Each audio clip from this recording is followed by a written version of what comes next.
Here is a YouTube question from Paul Garish. I hope I said your last name right.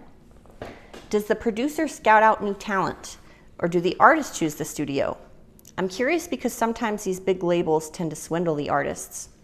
I recently heard that Taylor Swift had to re-record her entire catalog because the label refused to release her music to her. I know a contract is complicated, but to force the artist to do something like that kind of discourages artists to even try to record their music. Only exceptions would be some independent labels like Octave Studios. I like this question a lot. The reputation of labels is something that I fight all the time. You know, sometimes when I approach an artist about recording with us, they're like, ooh, I don't know, label. I don't know if I want anything to do with you. So I'm the executive producer for Octave, and I do scout out new talent. Sometimes the artist chooses a studio. Occasionally we'll get somebody that writes into us and asks if we'd consider them. And there are a few that have written in that we do actually record. We have actually recorded. So it does work both ways. You know, with Taylor Swift re-recording her entire catalog because the label refused to release her music to her, probably what happened, there are a couple things to understand. There's ownership of compositions, which Taylor Swift owns. You know, if she wrote the song, that's her song. If I write the song, it's my song. That's intellectual property. It sounds like she doesn't own is the masters, the recording of that song.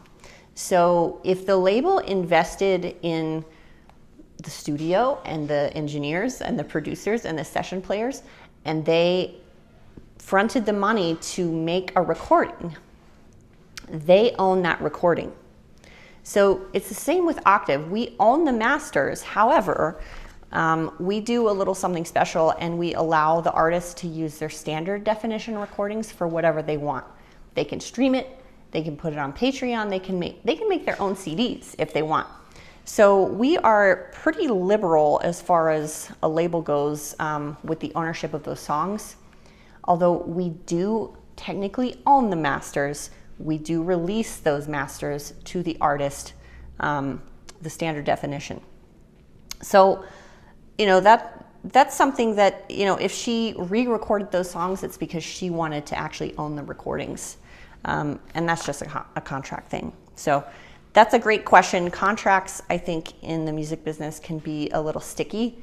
And if you're an artist, I would say, before you sign anything, know what you're signing. You know, don't get mad later if somebody owns the recording of your song. You know, maybe have a lawyer read over it or something before you sign. But that is unfortunately something that happens a lot. So thanks for the question, Paul. I'll see you around on YouTube.